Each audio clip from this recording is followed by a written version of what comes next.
मुख्यमंत्री नायब सैनी के राजनीतिक सचिव तरुण भंडारी ने कहा कि कुरुक्षेत्र में गुरु तेग बहादुर के 350वें शहीदी दिवस के मौके पर भव्य कार्यक्रम का आयोजन किया गया। वहीं SYL के मुद्दे पर उन्होंने कहा कि सुप्रीम कोर्ट का फैसला भी हरियाणा के पक्ष में आ चुका है, लेकिन फिर भी पंजाब हरियाणा को पानी देने के लिए तैयार नहीं है। उन्होंने रोहतक में खिलाड़ी की मौत को दुखद बताया। साथ ही पंजाब के मुख्यमंत्री भगवंत मान को राजनीति न करने की नसीहत दी है। तरुण भंडारी ने कांग्रेस और इनेलो पर भी जमकर हमला बोला है।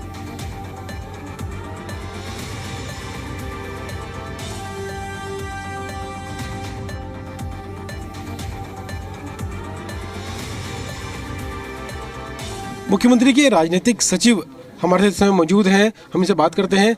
सर, हरियाणा में पिछले दिनों कई बात देखने को मिली, खासतौर पर प्रधानमंत्री नरेंद्र मोदी का दौरा हुआ, रक्षा मंत्री राजनाथ सिंह आए, तो ऐसे जब कार्यक्रम होते हैं तो कहीं ना कहीं आपकी भी एक महत्वपूर्ण भूमिका देखने को मिलती है।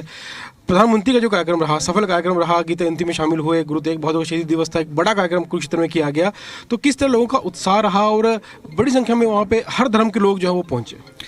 श्री गुरु तेग बहादुर जी का 350 साला जो शहीदी दिवस था, हरियाणा सरकार ने उसको बहुत अच्छे ढंग से मनाया और 4 यात्राएं जो 4 दिशाओं से चल के हर जगह हर गांव से निकल के आई और उसका समापन कुरुक्षेत्र में हुआ। और 25 तारीख को हमारे यशस्वी प्रधानमंत्री माननीय नरेंद्र मोदी जी वहां पहुंचे।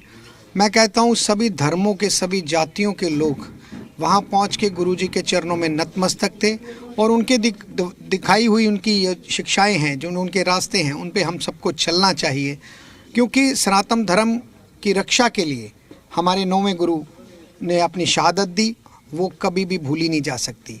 और ये चीज़ जो आज है, हम सब लोगों तक तो ये शहीदी जो उनकी हुई, जो शहादत हुई, उसका तो मैसेज है, परंतु हमारे बच्चों तक वो मैसेज जाए, उनको वो शिक्षाओं का पता चले, इसलिए इस तरह के त्यौहार मनाने बहुत ज़रूरी है। जी, इसके अलावा अगर हम हरियाणा पंजाब के राजनीतिक मुद्दों की बात करें, हाल ही में SYL के को लेकर एक फैसला है कि केंद्र सरकार उसमें ज़्यादा हस्तक्षेप नहीं करेगी, हरियाणा पंजाब दोनों मुख्यमंत्रियों को मिलकर ही ये मामला निपटाना पड़ेगा। तो इस तरह के पहले भी कई मामले आए हैं जहाँ पर आपको भी जिम्मेदारी दी जाती है अलग मुद्दों को सुलझाने के लिए, तो इसको कह देखते हैं क्या ये मसला और ज़्यादा उलझ जाएगा? हरियाणा सरकार की क्या रणनीति आगे रहने वाली है? ऐसा जो फैसला माननीय अदालत के द्वारा हो चुका है, जब 2 भाइयों में भी बंटवारा होता है तो उसमें हर चीज़ क्लियर हो जाती है, इसको ये मिलेगा, इसको ये मिलेगा। और आज इसको कई वर्ष हो गए और SYL का पानी जो हरियाणा के हक का है वो उसको मिलना चाहिए। और हरियाणा कई आगे भी राज्यों को पानी दे रहा है, दिल्ली को भी जा रहा है। तो ये जो आम आदमी पार्टी की सरकार है, इनके पास अभी कोई मुद्दा नहीं है, ये इन चक्रों में उलझा के लोगों को भ्रमित कर रही है।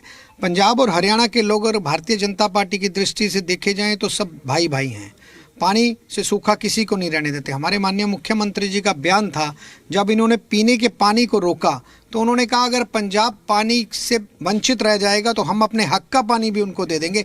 ये इस तरह के विचार हर राजनेता के होने चाहिए, ना कि ये विचार होने चाहिए कि किस तरह हम जनता को भ्रमित करें और वोट लें। सर, पंजाब की बात चल रही है, हरियाणा के मुख्यमंत्री नायब सैनी कई बार दौरे पे जाते हैं, पंजाब में अलग कार्यक्रम में शामिल होते हैं, चाहे वो धार्मिक कार्यक्रम हो, सामाजिक कार्यक्रम हो।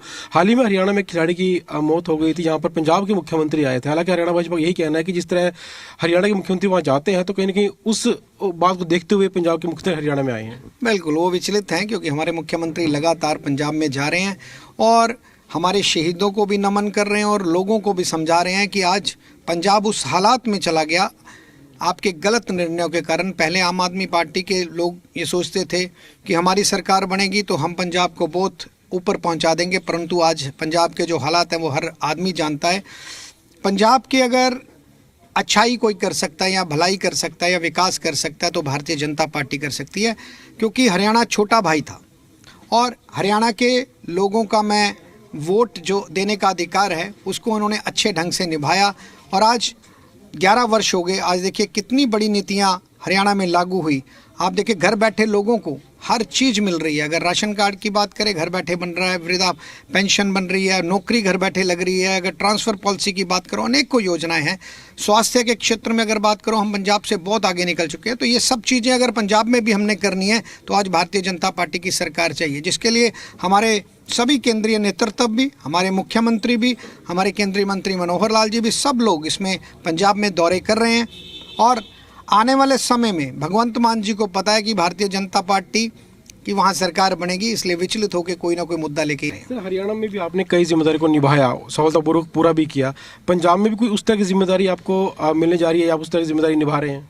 मैं भारतीय जनता पार्टी का सबसे छोटा कार्यकर्ता हूँ। जो भी पार्टी मेरे जिम्मे लगाएगी मैं उसको पूरी ईमानदारी और निष्ठा से करने की कोशिश करूंगा। तो ये आखिरी सवाल है, हरियाणा की राजनीति से जुड़ा हुआ। विपक्ष की बात करें, कांग्रेस की बात करें, इनेलो की बात करें, हालांकि दोनों ही पार्टियां एक दूसरे पर भाजपा की बी टीम होने का आरोप लगाती हैं। कौन सी टीम है भाजपा की बी टीम, वो एक आप बता दीजिए। और कई नियुक्तियां हुई हाल ही में इनेलो के अंदर, तभी कांग्रेस का कहना है कि भाजपा के इशारे पर नियुक्तियां जो इनेलो में करवाई जा रही हैं। ऐसा है कि ये दोनों पार्टियां अपना वजूद ख़त्म कर चुकी हैं और जनता इनको 3 बार नकार चुकी है और आगे भी नकारेगी। इनके पास ज़मीनी कोई भी ग्राउंड आज नहीं है। ये अपनी राजनीतिक ज़मीन तलाशने के लिए भारतीय जनता पार्टी पे उल जलूल, वो उस पर इल्ज़ाम लगा रहा है, वो उस पर इल्ज़ाम लगा रहा है। आज हरियाणा की जनता, ये पिछला जो चुनाव था उसमें भी ये लोग बड़ी हाहाकार इन्होंने मचा रखी थी कि कांग्रेस की सरकार बन रही है, परंतु आप देखें फुल मेजॉरिटी के साथ पिछले से ज़्यादा सीटें देके 48 हमें आज हरियाणा का नेतृत्व दिया। और मुझे पूरी उम्मीद है कि ये सीटें अगले 5 वर्ष में और बढ़ेंगी। जिस ढंग से हमारे मुख्यमंत्री लगातार जब से सरकार बनी है उस दिन से लगातार 24 घंटे में से 18-20 घंटे काम कर रहे हैं और जनता के बीच में रह रहे हैं। उन्होंने सर्दी नहीं देखी, गर्मी नहीं देखी, बारिश नहीं देखी। और दूसरी तरफ विपक्ष देखो, जिसको नेता बनाने के लिए भी 1 साल लग गया। जिस पार्टी के 37 विधायक अपना फैसला नहीं कर पाए, वो जनता की भलाई के लिए क्या फैसले करेंगे। ये सब खत्म हुई पार्टियां हैं। आज सिर्फ भारतीय जनता पार्टी हरियाणा को आगे लेके जा सकती है। शुक्रिया सर।